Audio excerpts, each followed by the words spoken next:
একটা দেশকে বদলে দিতে কি শুধু যুদ্ধই যথেষ্ট? শীর্ষ নেতাকে সরিয়ে দিলেই কি ভেঙে পড়ে পুরো শাসন ব্যবস্থা? নাকি বাইরে থেকে যতটা সহজ মনে হয় বাস্তবে বিষয়টা তার চেয়ে অনেক বেশি জটিল? ইরানকে ঘিরে এখন ঠিক এই প্রশ্নগুলোই সামনে চলে এসেছে। কারণ যুক্তরাষ্ট্রের গোয়েন্দা সংস্থাগুলোর একটি গোপন প্রতিবেদন বলছে, বড় পরিসরের যুদ্ধ হলেও ইরানের ক্ষমতার কাঠামো সহজে ভেঙে পড়ার সম্ভাবনা কম।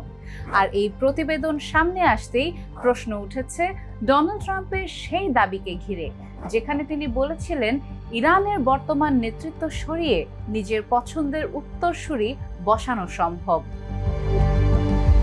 টিআরটি ওয়ার্ল্ড জানিয়েছে, যুক্তরাষ্ট্রের একটি গোপন গোয়েন্দা প্রতিবেদনে বলা হয়েছে, বড় পরিসরের যুদ্ধ হলেও ইরানের সামরিক ও ধর্মীয় নেতৃত্বের কাঠামো ভেঙে ফেলা খুব কঠিন। দ্য ওয়াশিংটন পোস্ট 7 মার্চ 3টি সূত্রের বরাতে জানায়, এই মূল্যায়ন করেছে ন্যাশনাল ইন্টেলিজেন্স কাউন্সিল। এই সংস্থাটি যুক্তরাষ্ট্রের গোয়েন্দা ব্যবস্থার গুরুত্বপূর্ণ অংশ।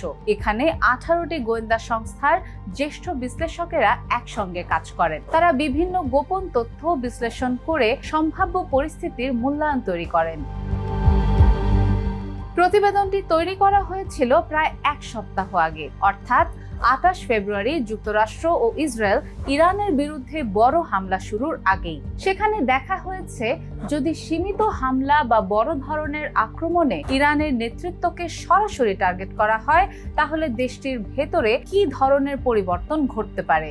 গোয়েন্দা প্রতিবেদনে বলা হয়েছে, ইরানের সর্বোচ্চ নেতা আলী খামেনি নিহত হলেও দেশটির সামরিক ও ধর্মীয় নেতৃত্ব বিদ্যমান উত্তরাধিকার প্রক্রিয়া অনুসরণ করেই ক্ষমতার ধারাবাহিকতা ধরে রাখার চেষ্টা করবে।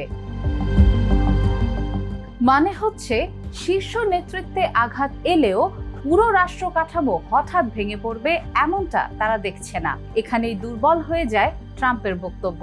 কারণ তিনি ইঙ্গিত দিয়েছিলেন, যুদ্ধের মাধ্যমে ইরানের বর্তমান নেতৃত্ব সরিয়ে নতুন নেতৃত্ব বসানো সম্ভব হতে পারে। কিন্তু মার্কিন গোয়েন্দা মূল্যায়ন বলছে, বাস্তব চিত্র ততটা সরল নয়। আরও একটি গুরুত্বপূর্ণ বিষয় হলো, ইরানের ভেতরের বিভক্ত বিরোধী শিবিরও খুব সহজে ক্ষমতা দখল করতে পারবে এমন সম্ভাবনা কম বলেই মনে করা হয়েছে। তবে এই প্রতিবেদনে যুক্তরাষ্ট্রের স্থলবাহিনী ইরানে পাঠানোর মতো বিকল্প বিশ্লেষণ করা হয়নি। ফলে চলমান যুদ্ধের সব দিকের সঙ্গে এই মূল্যায়ন পুরোপুরি মেলে কিনা সেটি পরিষ্কার নয়।